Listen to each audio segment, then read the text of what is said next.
Buenas noches. Yo quiero dar las gracias al comité organizador por estas excelentes jornadas. Bueno, vamos a hablar un poco del síndrome articular post-COVID-19.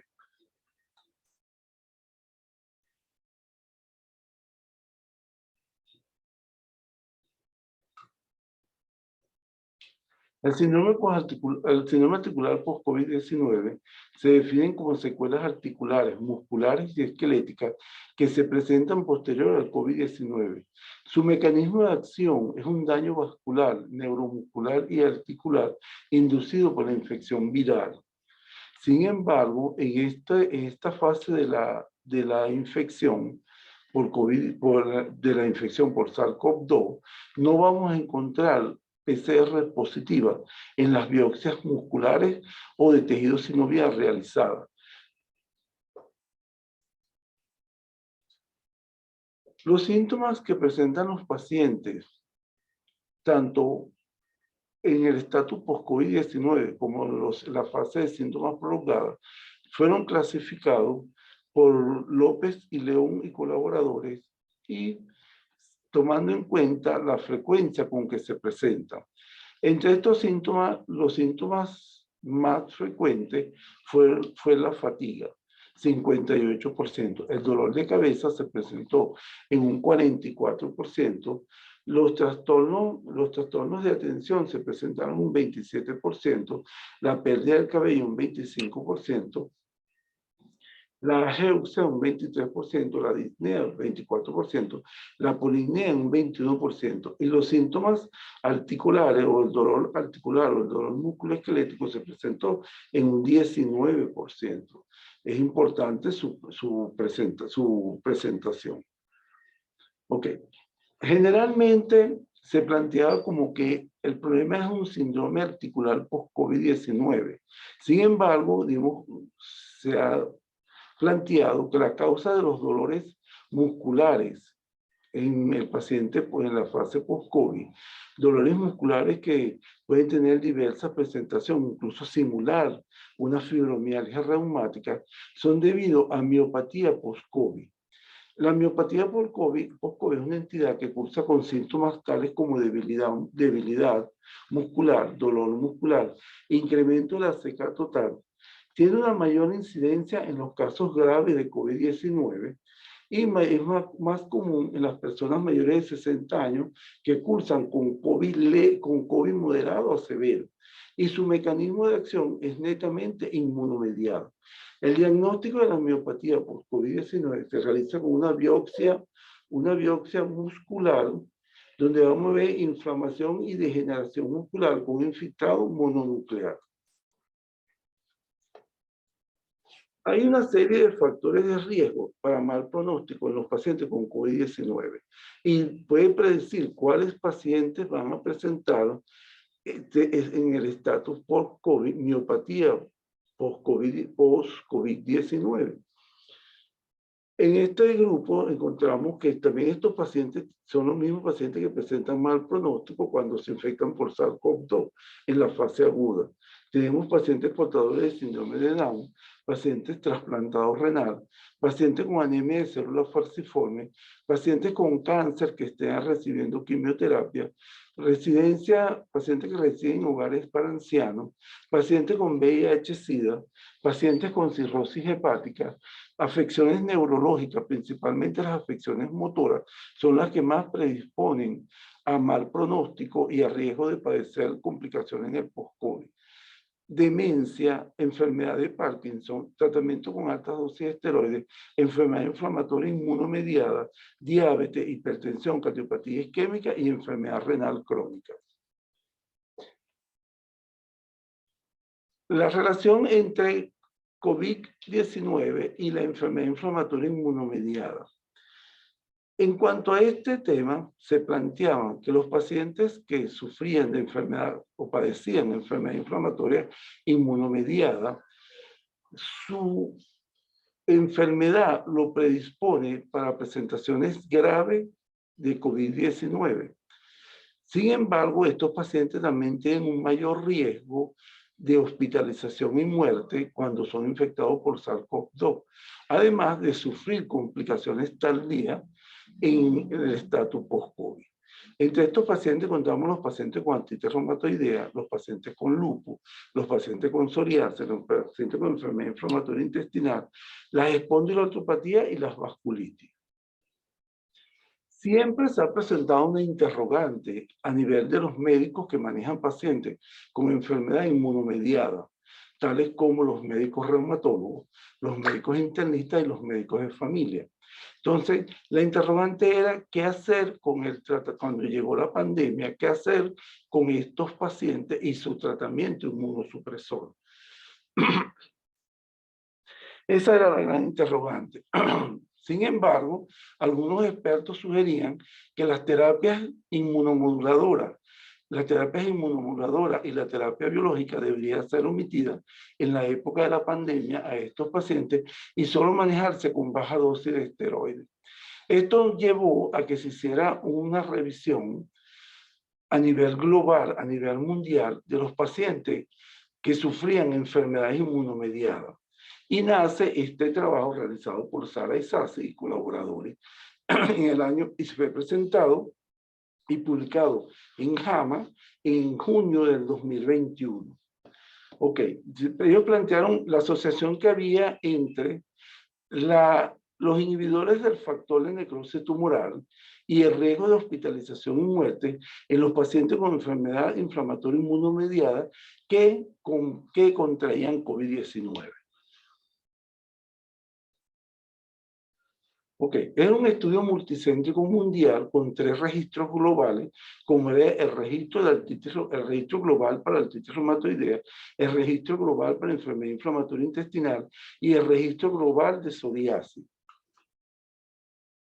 El objetivo del tratamiento era qué ocurría con el tratamiento que recibían los pacientes y su pronóstico con COVID-19 en cuanto a hospitalización y muerte. Las características demográficas de estos pacientes se tomaron edad y sexo, la región donde procedían, el diagnóstico de la enfermedad, la actividad de la enfermedad, si la enfermedad estaba activa o estaba en remisión, la exposición a algún régimen de tratamiento que sea de primera línea o de segunda línea, la medicación concomitante que recibían, la medicación con glucocorticoides, tomando en cuenta que vamos a hablar de dosis altas de glucocorticoides, los que reciban más de 10 miligramos de metilprednisolona al día. Los pacientes que tienen antecedentes de tabaquismo, bien sea activo o no activo, el índice de masa corporal, donde se tomó en cuenta un índice de masa corporal mayor a 30 y menor a 30, la enfermedad pulmonar se tomó en cuenta como la enfermedad pulmonar intersticial y la enfermedad pulmonar obstructiva crónica. La enfermedad cardiovascular tomaron en cuenta los pacientes que tenían insuficiencia cardíaca, los pacientes que tenían cardiopatía isquémica y los pacientes que tenían arritmia. Los pacientes diabéticos también fueron tomados, también se enrolaron en el estudio, los pacientes con hipertensión arterial, los pacientes con enfermedad renal crónica terminal, y los pacientes con cáncer, recibiendo o no quimioterapia. Se tomó en cuenta como variable el régimen de hospitalización y muerte. Fueron las 2 variables a estudiar en este grupo de pacientes. Y los pacientes con diagnóstico presuntivo que se mencionan, que son los casos que todos vemos donde hay un estudio radiológico, bien sea tomográfico y una clínica que son muy subjetivas de la COVID-19 o de infección por SARS-CoV-2 y las pruebas moleculares salen negativas. A veces hay pruebas rapid test que salen positivos en estos pacientes y sus pruebas moleculares salen negativas. Esos pacientes se enrolaron con el ítem de diagnósticos presuntivos. Ok, en cuanto a la edad y el sexo, el grupo de estudio lo formaron 6.077 pacientes, donde la edad promedio fue 48.8% y el sexo predominante fue el sexo femenino, tanto en las 3 series, tanto en la serie de artritis reumatoidea como en la serie de la enfermedad pulmonar intersticial. Sin embargo, en el grupo de psoriasis predominó el grupo masculino. En cuanto a la región, procedían de todas partes del mundo, de África, del este del Mediterráneo, de Europa, de América del Norte, de Sudamérica, del sudeste asiático, del oeste del Pacífico, y habían unos que eran de regiones no conocidas. En cuanto al diagnóstico, el diagnóstico que predominó fue el diagnóstico de artritis reumatoidea, con 2.146 pacientes. Sin embargo, había también unos pacientes con diagnóstico de espondilitis, solo espondiloartritis, otros con diagnóstico de artritis psoriásica y otros con el diagnóstico de artritis inflamatoria no conocido, uno con diagnóstico de enfermedad de Crohn, que fue el que más predominó en el grupo de enfermedad inflamatoria intestinal, otro con enfermedades inflamatorias intestinales desconocidas, rectocolitis ulcerativa y los que tienen diagnóstico de psoriasis. En cuanto a la actividad de la enfermedad, la mayor porcentaje de pacientes está en fase activa de su enfermedad inmunológica. Y en cuanto al régimen de tratamiento, vemos que el mayor porcentaje de pacientes estaban recibiendo anti-TNF, monoterapia con inhibidores del factor de necrosis tumoral. Otros recibían, más que todo en el grupo de artritis reumatoidea, recibían inmunoterapia, recibían inhibidores del factor de necrosis tumoral más metotrexate. Y en el grupo de enfermedad inflamatoria intestinal, había un grupo que recibía anti-TNF, más azatioprina y mercaptopurina.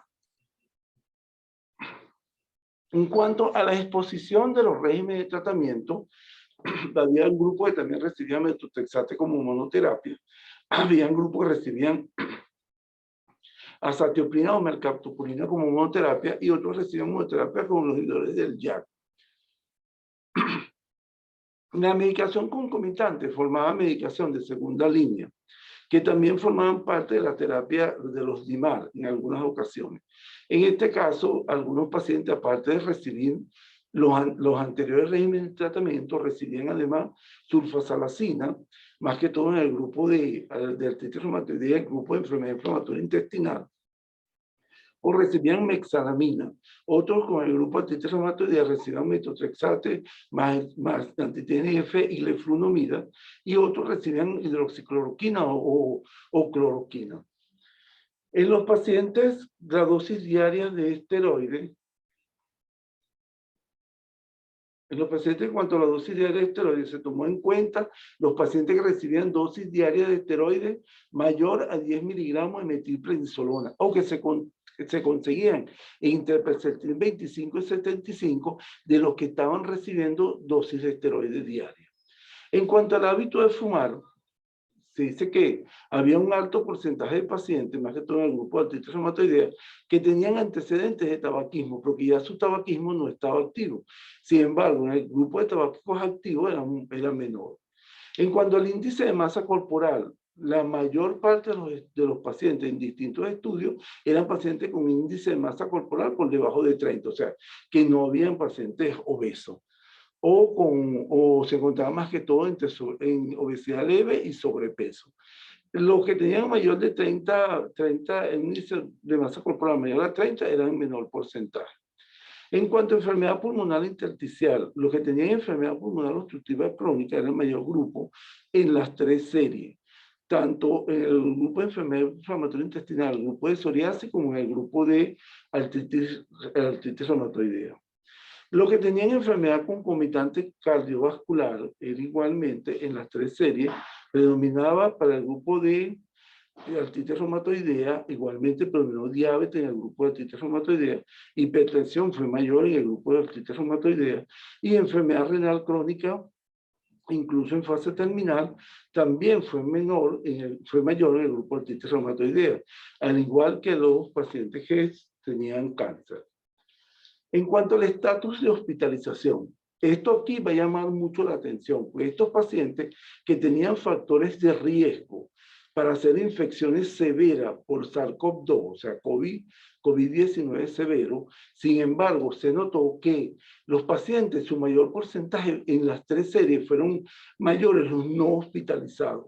Esto sembró una interrogante en los investigadores, al ver que teniendo estos pacientes mayor riesgo de morir y de hospitalizarse, fueron no hospitalizados el mayor grupo de pacientes en las 3 series, tanto en la serie de artritis reumatoidea como en la serie de enfermedad inflamatoria intestinal como en la serie de psoriasis. Las hospitalizaciones fueron menores. Sin embargo, cuando vamos a los desenlaces, cuántos sobrevivieron, nos damos cuenta que la mayor porcentaje en las 3 series fue de sobrevida. O sea, que estos pacientes que pensábamos que iban a tener mayor número de hospitalización y iban a tener mayor número de muertes, fue todo lo contrario. Fueron pacientes que tuvieron mayor sobrevida y además de eso, la muerte fue menor. El porcentaje de sobrevida fueron 5.845 pacientes. En las 3 series hubo mayor sobrevida. Sin embargo, la mortalidad fue de 189 pacientes, que representó un 3%, y el mayor grupo de muertes fue en el grupo de artritis reumatoidea, que por ende era el registro mayor, el registro global que reportaba mayor número de pacientes. Bueno, con respecto al diagnóstico presuntivo, ya les decía que eran menores, y sin embargo se tomaron encuestas. Ok, ellos clasificaron los pacientes por grupos de tratamiento, los que recibían terapia biológica con inhibidor anti-TNF como monoterapia, los que recibían 6-mercaptopurina o azatioprina con anti-TNF, los que recibían metotrexato más anti-TNF, los que recibían azatioprina y 6-mercaptopurina solo, y los que recibían inhibidores de la llave quinasa. Eso estaba en el cuadro demográfico también. Ahora, ¿cuáles fueron los resultados? Los resultados fueron que todos los pacientes que recibieron monoterapia o terapia combinada con factor de necrosis tumoral alfa, con inhibidor del factor de necrosis tumoral alfa, tuvieron mejor pronóstico. Todos tuvieron buena evolución. Sin embargo, se notó que en el grupo que recibió monoterapia sin combinación con respecto al uso de la terapia biológica, su desenlace fue más favorable en cuanto que fue menor la hospitalización y menor también el número de muertes. Pero en el contexto, todos los que recibieron combinaciones con anti-TNF, su evolución fue favorable. Okay. ¿Qué conclusión llegamos? La conclusión a que se llegó con este estudio fue que los pacientes que recibían inmunoterapia con anti-TNF en la serie tuvieron mejor pronóstico en cuanto a hospitalización y muerte por COVID. En artritis reumatoidea, los que recibieron metotrexate más anti-TNF presentaron mejor pronóstico que los que recibieron DIMAR solo. El tratamiento de la enfermedad inflamatoria inmunomediada puede tener un efecto benéfico e inmunoprotector contra los resultados de mal pronóstico ante la infección por SARS-CoV-2.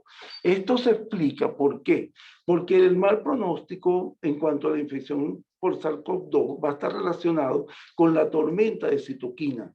Normalmente expresada por un aumento en la producción de interleuquina 6 y aumento del factor de necrosis tumoral alfa y su efecto deleterio sobre la economía. Como estos pacientes recibían tratamientos inhibidores de esta citoquina, esto fue lo que llevó a concluir que su terapia inmunosupresora e inmunomoduladora lo protegía contra infecciones severas contra SARS-CoV-2. Los pacientes con enfermedad inflamatoria intestinal que recibían anti-TNF no desarrollaron COVID severo, o sea, en menor porcentaje fueron hospitalizados. Y los pacientes con psoriasis que recibían anti-TNF tenían bajo riesgo de hospitalización y muerte. Sugerencia de este estudio.